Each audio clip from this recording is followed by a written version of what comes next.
Bonjour à vous toutes et tous qui suivez donc nos vidéos quotidiennes. Nous sommes mercredi, troisième jour de l'octave de Pâques et l'évangile de ce jour porte sur les disciples d'Emmaüs.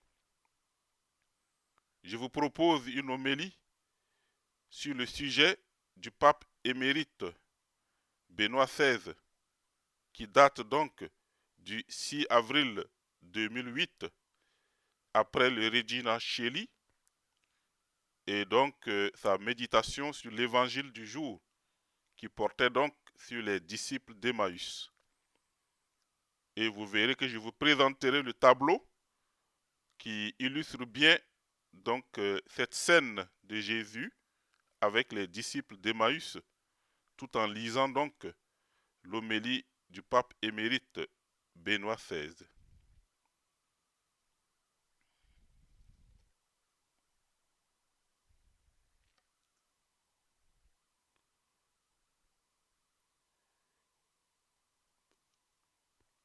L'évangile de ce dimanche, le troisième de Pâques, est le célèbre récit appelé des disciples d'Emmaüs, confère Luc 24, 13 à 35.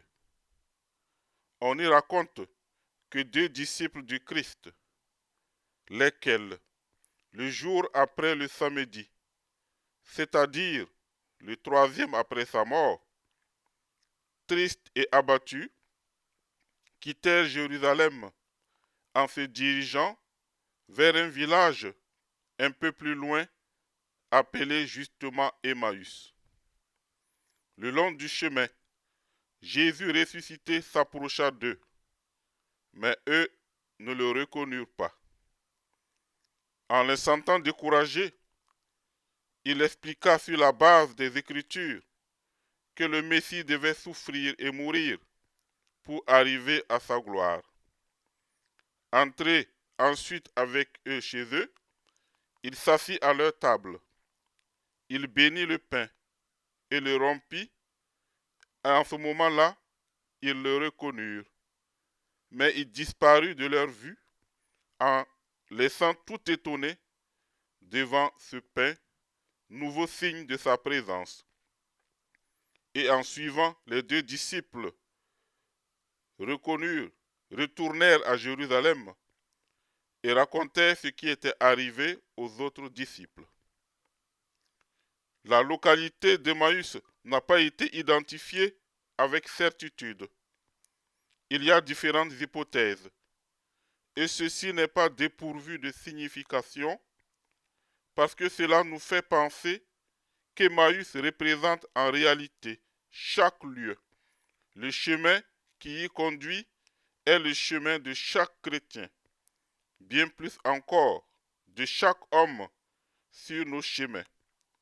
Jésus ressuscité se fait compagnon de voyage pour rallumer dans nos cœurs la chaleur de la foi et de l'espérance et rompre le pain de la vie éternelle.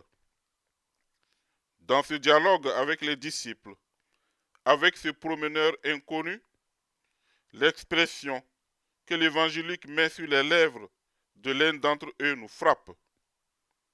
Nous espérions. Ce verbe au passé dit tout. Nous avons cru, nous avons suivi, nous avons espéré. Mais maintenant, tout est fini.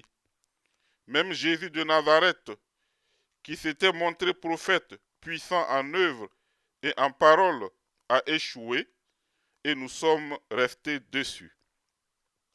Ce drame des disciples d'Emmaüs apparaît comme un miroir de la foi qui a échoué. Cette même foi entre en crise à cause d'expériences négatives qui nous font sentir abandonnés du Seigneur. Mais ce chemin pour Emmaüs sur lequel nous marchons peut devenir une purification et une maturation de notre croire en Dieu. Même aujourd'hui, nous pouvons dialoguer avec Jésus en écoutant sa parole. Même aujourd'hui, il rend le pain pour nous et se donne lui-même comme notre pain.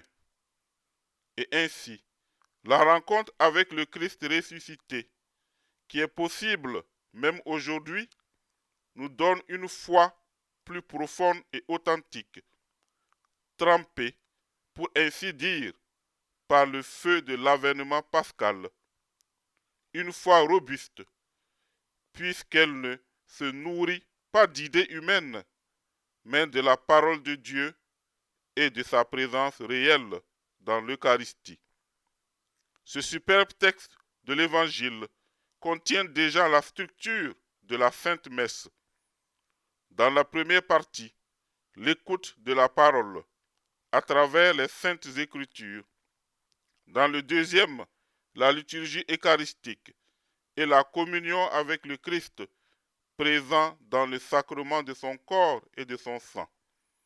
En se nourrissant à ce double banquet, l'Église s'identifie sans cesse et se renouvelle de jour en jour dans la foi, dans l'espérance et dans la charité. Par l'intercession de Marie, très sainte Mère, prions pour que chaque chrétien et chaque communauté, en revivant l'expérience des disciples d'Emmaüs, redécouvre la grâce de la rencontre avec le Seigneur ressuscité qui transforme.